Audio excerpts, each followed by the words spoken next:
அனைவருக்கும் மாலை வணக்கம். இன்றைக்கி நமக்கு சில வாழ்வியல் பரிகாரங்களை கிடைக்காது. இந்த மாதிரி பரிகாரங்கள்லாம் அந்த மாதிரி ஒரு மிகச்சிறந்த பரிகாரங்கள் நமக்கு நாமே பிரச்சனைகளை தீர்த்து கொள்ளக்கூடிய மிக எளிய முறையில் பரிகாரங்கள் சொன்ன ஐயா அவர்களுக்கு மிக மிக நன்றி. மிக வியக்கத்தக்க அளவில் ஒருத்தர் கூட நகராமல் உண்மையிலேயே சொல்லப்போனால் இது இன்னும் நைட்டு வரைக்கும் உட்காந்தா கூட கேட்டுகிட்டே இருக்கலாம். அந்தளவுக்கு இந்த மாதிரி தெரியாத பரிகாரங்கள் நமக்கு நாமே இதெல்லாம் இருக்குதா அப்படின்ற ஒரு வியப்பு இருந்தது. ஆனால் இன்றைக்கி தான் அதெல்லாம் திங்க் பண்ண வச்சுருக்காரு. உண்மையிலேயே நம்மளெல்லாம் திங்க் பண்ண வச்சுருக்காரு. இந்த அரிய பொக்கிஷத்தை அளித்த ஐயா அவர்களுக்கு மிக்க நன்றி. ரொம்ப நன்றி. அப்போ தாயும் கிடைத்த பால் கிடைக்கும். அப்போ 4ஆம் அதிபதி தாய், அதோட மார்பகம் தாய் உச்சம். இப்போ 2ஆம் இடம் தான் வாக்குஸ்தானம். வாயை வச்சு குடிக்குதா இல்லையா? குடிக்குது. குடிச்சு அறிவு வேணும். எத்தனாம் இடம்? 3ஆம் பாவம். அது யாரோட வீடு? புதனோட வீடு. அதனால அறிவை தேடுது. அறிவை தேடிட்டு 4ஆம் இடம் என்பது தாய் மடியில் சுகம்னு சொல்லி வீட்டுக்கு வந்துடுது. அதனால 4ஆம் இடம் வீடு. 5ஆம் இடம்ங்கிறது புத்திரஸ்தானம். 5ஆம் இடம்ங்கிறது சூரியனோட வீடு. அம்மா சொன்னாத்தான் அப்பாவின் பேர் தெரியுமடா, அவளும் சொல்லவில்லை என்றால் தப்பாகத்தான் போகுமடான்னு அந்த காலத்தில் சொல்லியிருக்காங்க. அம்மாவுக்கு தான் தெரியும் அப்பாவை கையை காட்டுறது. அப்போது அதனால தான் சூரியனுடைய வீட்டுக்கு பக்கத்தில், சந்திரனோட வீட்டுக்கு பக்கத்தில் சூரியன். அப்போ 5ஆம் இடம்ங்கிறதுல 15 நட்சத்திரம் வந்துருச்சுங்களா? அப்போ 15ங்கும் போது தான் அப்பாங்கிற உறவு, பூர்வீகம், தாத்தா பாட்டி எல்லா சொத்தையும் நீங்கள் சொல்கிறீங்க. 6ஆம் இடம்ங்கிறது 6 3 18 வயசானால் ஒரு கன்னி பெண் ஆகிருதுங்களா? அதனால கன்னின்னு வருதா? 6ஆம் இடம்ங்கிறது கன்னி. நோய்க்கு உண்டானது எத்தனாம் இடம்? 6ஆம் பாவம்.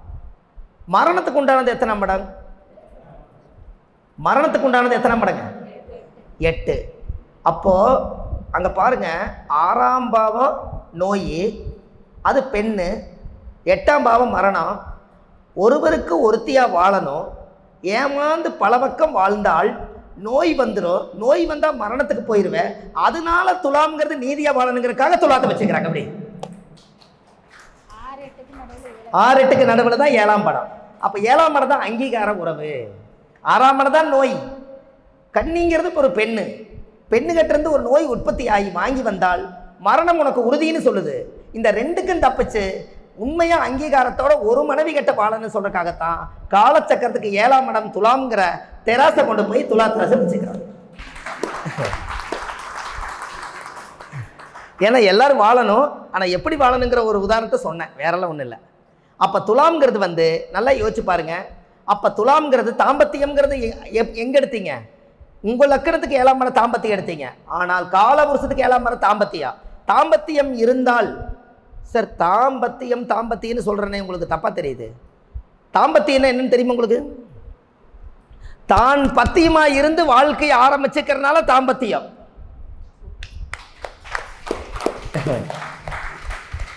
நான் இதுவரைக்கும் வாழல. தான் பத்தியமாக நான் கன்னிப்பையனாக இருந்து ஒரு கன்னிப்பெண்ணை அங்கீகாரம் பண்ணி என்கிட்ட கொடுத்து நான் கன்னிப்பெண்ணை கல்யாணம் பண்ணி நான் உண்மையாக வாழ்வதற்காக நான் தான் பத்தியமாக இருந்து எனக்கு வாழ்க்கை கிடைச்சதுனால 7ஆம் பாவ தாம்பத்திய வாழ்க்கை. ஐயா இதெல்லாம் நீங்க கேட்டிருக்கீங்களா? என்னங்க ஐயா? ஐயாவோட வயசுக்கு கேட்குறாங்க பாருங்க. பத்தியம்னா அந்த காலத்துல கீரை சாப்பிடாதீங்க, உப்பு இல்லாம சாப்பிடாதீங்கிற பத்தியம்ங்கிற மாதிரி தான் தன்னுடைய உடம்பும் பத்தியம். கட்டுப்பாடு பத்தியம். தான் நான் பத்தியம். அப்ப இதெல்லாம் உண்மையா? ஏன் நான் உங்களுக்கு ஓப்பனா சொல்றேன் சொல்லுங்க. மறைச்சு சொல்லி கடைசியில் உங்களுக்கு தெரியாமலே போயிட்டு என்ன பண்ணுவீங்க? ஐயா இது நம்ம நியாயத்தை தானே சொல்றோம். அப்ப தாம்பத்தியம் அப்படிங்கிறது. அப்போ இந்த இடத்துல அப்படி ஒரு வேளை ஆணும் பெண்ணும் ஒரு கணவன் மனைவியாக இருந்து சாந்தி முகூர்த்தம் நடந்தால் அங்க யார் உருவாகணும்? குழந்தை உருவாகணும். குழந்தையோட நட்சத்திரம் என்ன? Very good. அதனால குருவை கொண்டு போய் அங்க வச்சிருக்காங்க. அதனால அந்த இடத்துக்கு வருது. எப்படி? நம்மளோட உடம்பு எப்பவுமே தொட்டு பாருங்க, உஷ்ணமா இருக்குமா? அதனால தான் நம்ம மர்மஸ்தானம், நம்மளுடைய உடம்புல இருக்கக்கூடியது எல்லாமே உடம்பு ஹீட்டாக இருக்கிறனால அதிகமான ஹீட் இருந்தால் நம்மளுடைய உயிர் சக்தி வெளியே போயிருங்கிறதுக்காகத்தான் துலாத்தில் சூரியனை கொண்டு போய் நேசமாக வச்சுருக்காங்க. அதான் டெம்பரேச்சர். ஒரு சில பேர் பார்த்துருக்கீங்க ஐயா, தூக்கத்திலேயே என்னோட உயிர் சக்தி வெளியேறிச்சு டாக்டர்கிட்ட போகிறாங்களா? அதனால அந்த இடத்துல வந்து சூரியன் எங்கே உச்சமாவார்? Very good. அது எங்கே பார்ப்பாரு? அப்போ அந்த சூடு எங்கே விழுகு? 7ஆம் இடம். அது சிறுநீரக வீடு. அதனால் அங்கே சூடு அதிகமானா உயிர் சக்தி வெளியில் போயிடும். அதனால சூரியன் அங்கே நீசமாக வச்சா உயிர் சக்தி டெம்பரேச்சர் இருக்குன்னு 108 180 டிகிரியில் சூரிய நீசம். இதெல்லாம் நீங்கள் ஆணாக இருக்கீங்க பெண்ணாக இருக்கீங்கன்னு தப்பாக எடுத்துக்காதீங்க. எல்லாமே சத்தியம் சிவன் தான். இன்றைக்கி எனக்கு ஒரு வாய்ப்பு கொடுத்துருக்காங்க. என்னுடைய மனசில் இருக்கிறத உங்களுக்கு நான் ஏதோ ஒரு சித்தர்களுடைய ஆசீர்வாதத்தால் எனக்கு சொல்ல வைக்கிறது கடவுள், அவ்வளோதான். இறையருள். அப்போ இது உண்டா இல்லைங்களா? அப்போ சொல்லுங்கள். அப்போது 7ஆம் பாவங்கிறது அங்கீகார வாழ்க்கைன்னு வச்சதே அதனால தான் காரகத்துவத்தில் 7ஆம் பாவம் அங்கீகார உறவு அப்படின்னு வச்சாங்க. சார் இது ஆண் தட்டு இது பெண் தட்டு அதானே துலாம்ங்கிறது? நல்லா யோசிச்சு பாருங்கள். துலாம்னா சனி அங்கே என்ன ஆகிறாருங்கம்மா? உச்சமாகிறார். ரைட்டு. அப்போ சனி உச்சமாகிறார். அப்போது அவருடைய ஜாதகத்தில் காலச்சக்கரத்துக்கு அது எத்தனை குடைவர் சனி? 10 குடைவர். எங்கே வந்து உச்சமாகிறாரு? 7ஆம் இடம் என்பது கர்மா. அப்போ அங்கே குடும்பத்தில் உறவாடி குழந்தையை உருவாக்கி இந்த கர்மாவை டிரான்ஸ்ஃபர் பண்ணுறதுனால தான் சனி அங்கே உச்சமாகிறார். கர்மான்னு ஒன்று வாங்கணும்னா என்ன கிரகம்? சனி. அப்போ இந்த கர்மா ஊராம்புள்ளை ஊட்டி வளர்த்துனா தம்புள்ள தானா வளருன்னு எதுக்கு சொல்லி வச்சாங்க? தெருவில் இருக்கிற குழந்தைய ஊட்டி வளர்த்து சொல்ல. கல்யாணம் பண்ணிட்டு வர்றீங்கல்ல, யாருன்னே தெரியாது, அது ஊராம்புள்ள. அது வாயு மகிரமாக ஆயிடுச்சுன்னா அம்மா என்ன சொல்லும்?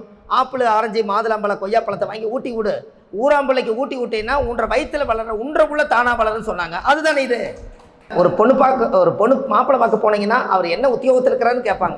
அது 10 குடையர் வந்து கனெக்ட் ஆகிறதுனால அங்கீகாரமான ஒரு நிரந்தர தொழில் எதுன்னு கேட்குறாங்க. நிரந்தர மனைவி நான் கொடுக்குறேன், நிரந்தர தொழிலை கொடுப்பியா? எல்லாமே அதுக்குள்ள தான் வச்சுருக்காங்க. அப்போது அங்கே நல்லா பாருங்கள். சித்திர நட்சத்திரத்தில் 2 பாதம் எங்கே இருக்குங்க? கண்ணியில் இருக்குது. மீதி 2 பாதம் எங்கே இருக்குது? யாராவது சித்திர நட்சத்திரம் 1ஆம் பாதத்தில் பிறந்தவங்க யாராவது இங்கே இருக்கீங்களா? 2ஆம் பாதத்தில் ரொம்ப நல்ல வேலை தப்பிச்சேன் நான். ஏன்னு கேளுங்க. யாராவது கல்யாணம் பண்ணிட்டு வந்து ஒரு பொண்ணை கல்யாணம் பண்ணிட்டு வரீங்க, சண்டை போட்டுட்டு தாய் வீட்டுக்கு சித்திர நட்சத்திரம் 1ஆம் பாதம் 2ஆம் பாதத்தில் இருக்கிறவங்க பொட்டி தூக்கிட்டு போனால் திரும்பி வர மாட்டாங்க. 3ஆம் பாதமாக இருந்துச்சுன்னா துலாத்து கனெக்ட் ஆகு. 2ஆம் பாதமாக இருந்தால் கண்ணிலேயே நின்று போயிரு, சண்டையிலேயே நின்றுக்குன்னு. புரிஞ்ச உங்களுக்கு? 3ஆம் பாதம் 4ஆம் பாதமாக இருந்தால் அடித்தாலும் பிடிச்சாலும் அவங்க வாழுவாங்க. ஏன்னா 7ஆம் பாவத்துக்கு கனெக்ட் ஆயிடுச்சு, வாழ்ந்து தான் ஆகணும்.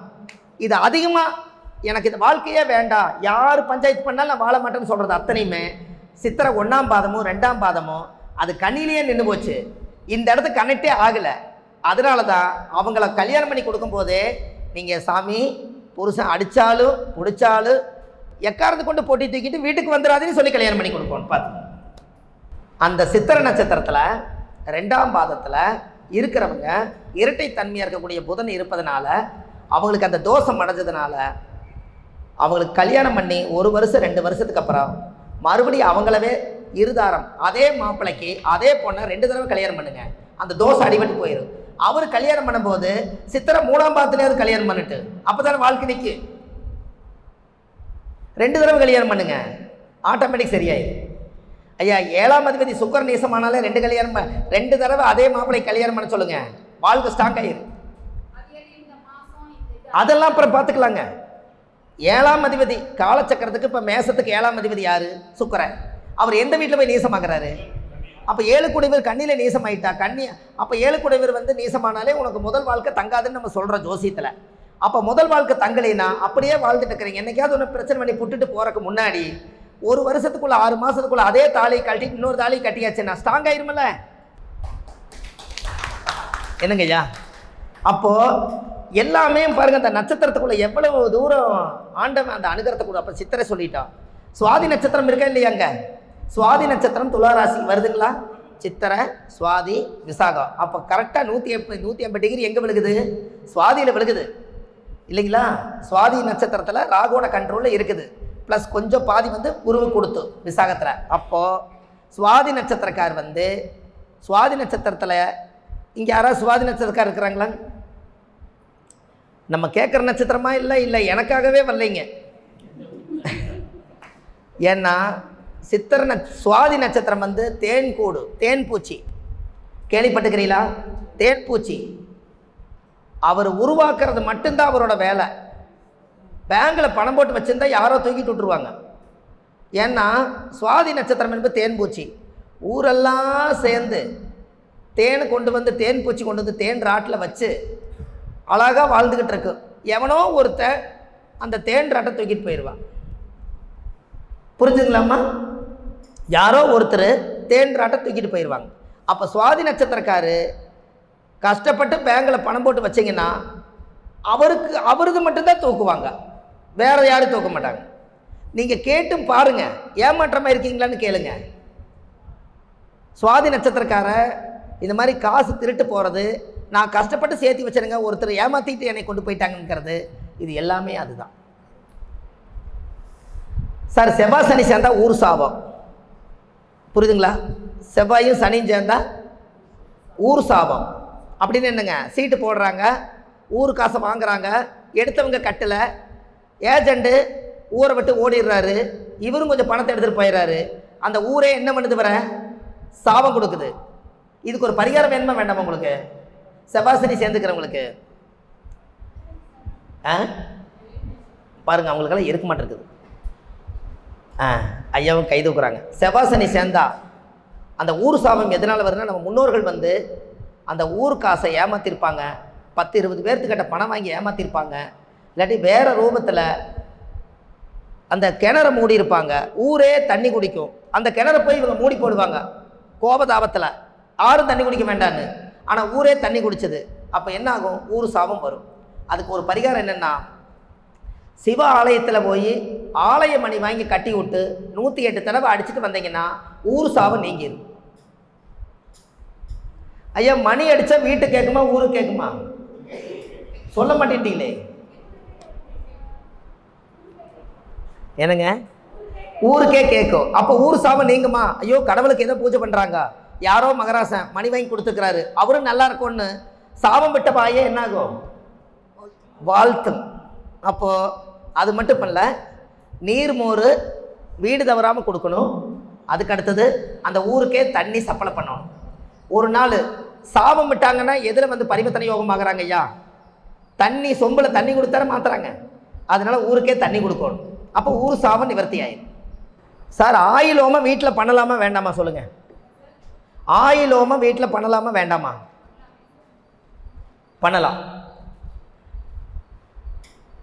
சரி, ஆயிலோமம் என்கிறது உங்களுக்கு ஒரு மரணம் நிர்ணயமாகி நம்மளுக்கு ஒரு பயம் வந்து இந்த உயிரை ஏதோ ஆண்டவனுடைய அருகத்தால் இந்த உயிர் பயம் வந்து இந்த பரிகாரத்தால் உயிரை கொஞ்சம் தள்ளி போடலான்னு நீங்கள் நினைக்கிறீங்க. அப்போது அந்த வீட்டில் அந்த தோஷத்தை ஆயிலோமம் கூட்டிகிட்டு வந்து பண்ணினால் அவர் நல்லாயிருவார். அந்த வீட்டில் இருக்கிறவங்களுக்கு யாரோ ஒருத்தருக்கு ஆயில் குற்றம் ஏற்பட்டுரும். உன்னை இழந்தால் ஒன்று கிடைக்கும். அப்போ இவருக்கு நல்லாயிரும். இவர் கர்மாவை எங்கே விட்டார்? வீட்டில் விட்டார். அப்போ வீட்டில் யாரோ ஒருத்தர் உடம்பு சரியில்லாமல் போய் அவங்களுக்கு மரண காலம் வந்துடும். அதனால தான் ஆயிலோமம் மட்டும் ஆலயத்து ஓரத்தில் ஆறு, குளம், ஏரி, கடல் அந்த பக்கம் போய் தோஷத்தை கழிச்சிட்டு விடணும். நீர் ராசி தான் 8ஆம் இடம். கரெக்டுங்களா? சந்திரன் எங்கே நீசமாகறாருங்க? ரைட்டு. சந்திரன் உச்சமானவர் வீடு எது? அப்போ தண்ணி எங்கெங்கய்யா இருக்குது? தண்ணி வந்து உச்சமாக இருக்குது. எங்கே இருக்குது? ரிஷபத்தில். ரிஷபத்தில் இருக்கிற தண்ணி எங்கே பார்க்கும்? விருச்சிகத்தை பார்க்கும். அப்போ காலச்சக்கரத்துக்கு 8ஆம் இடம்ங்கிறது மரணம். உன்னுடைய மரணத்தை கொண்டு போய் ஆறு, குளம், ஏரி, கடையில் கொண்டு போய் அந்த தோஷத்தை கழிச்சு விட்டுட்டு வாங்கன்னாங்க. இதை தெரியாமல் வீட்டில் முடியலன்னு சொல்லி பண்ணுறாங்களே, அடுத்த கர்மாவுக்கு தயாராகிறாங்க. இதை சொல்லலாமா வேண்டாமா? வீட்டில் செய்யக்கூடாது. சில பூஜைகள் பண்ணுறோம், கணபதி ஹோமம் பண்ணுறோம், மற்றதெல்லாம் சுதர்சன ஹோமம், லட்சுமி ஹோமம் எல்லாம் பண்ணுறோம். ஆயில் என்பது மரணம் என்பது உறுதி செய்யப்பட்ட இடம். அதை வாழும் வீட்டில் கொண்டு போய் கழிச்சு விட்டீங்கன்னா அவர் அந்த கர்மாவை பண்ணிடுவார். ஆனால் அந்த கர்மா அவர்கிட்ட இருந்து ரிலீஸ் ஆகி டிரான்ஸ்ஃபர் ஆகி அந்த குடும்பத்துக்குள்ளே யாரோ ஒருத்தருக்கு நேரம் சரியில்லாமல் இருக்கிறவங்களை போய் மாட்டிடும். அப்போ தான் சொல்லுவாங்க, ஆயிலோமம் பண்ணி கூட ஒரு தவறு நடந்து போச்சே, அடடா என்ன ஒரு இது அப்படிம்பாங்க. இது காரணம் இதுதான். அதெல்லாம் நீங்கள் ராமேஸ்வரம் தான், ராமேஸ்வரம் பிராமணர்களை வச்சு 6 குளம்.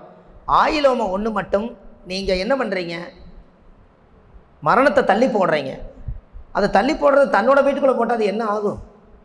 அப்போ இந்த ஆயில் ஸ்தானம் வந்து ஒரு ஜாதகத்தில் அது பாருங்கள், ஆயில் அனுச நட்சத்திரக்காருக்கு ஆயில் கொஞ்சம் ஜாஸ்தி, அப்படி தானே? அனுச நட்சத்திரக்காருக்கு ஆயில் கொஞ்சம் ஜாஸ்தி. அந்த அனுச நட்சத்திரத்துக்கு ஆயில் ஜாஸ்தின்னு அதை ஏன் வச்சாங்கன்னு சொல்லுங்களேன் பார்க்கலாம். என்னங்கய்யா? Very good. சனியோட நட்சத்திரம். சரி. அனுசம் வந்து பனை மரம் அதானே? அனுச பனையோலை தானேங்க? சரி. அந்த பனையோலை வந்து ராமேஸ்வரம் நீங்கள் திருச்செந்தூர் பக்கமெல்லாம் போனீங்கன்னா நம்ம தென்னந்தோப்பு மாதிரி பனைமரம் மட்டுமே தோப்பு மாதிரி இருக்கும். அது எதுக்கு வச்சுக்கிறாங்கன்னா, சூறாவளி காற்று அடிச்சதுன்னா கிராமத்தவே அழிச்சு போடும். அந்த பனையோலையில் ஊசியாக ஈக்கியாக இருக்குது பார்த்தீங்களா, அது எல்லாம் அந்த சூறாவளி காற்று போய் கண்ணுக்கு தெரியாமல் இருக்கிற காற்று போய் அந்த பனைமரத்தோப்பில் போய் பட்டுச்சுன்னா அந்த பனைமரம் தாங்கி அந்த ஓலையில் போய் காற்றெல்லாம் பிரிஞ்சு சூறாவளி காற்று அங்கேயே ஸ்டாப் ஆயிடும். அப்போ உயிரை காப்பாற்றி வைக்கிது பனைமரம். அதனால் ஆயில் வந்து அதிகமாங்கிறத அனுச நட்சத்திரம் தான் பனைமரம். அதனால் பனை 1000 பறவை 1000, பனைமரம் 1000 வருஷம் உயிர் வாழுமா. அதனால் அனுச நட்சத்திரம்ங்கிற சனிக்கு கொண்டு போய் இந்த உயிர் சக்தியை கொண்டு போய் அதில் வச்சுருக்காங்க. அதனால் அனுசத்துக்கு ஆயில் ஜாஸ்தி.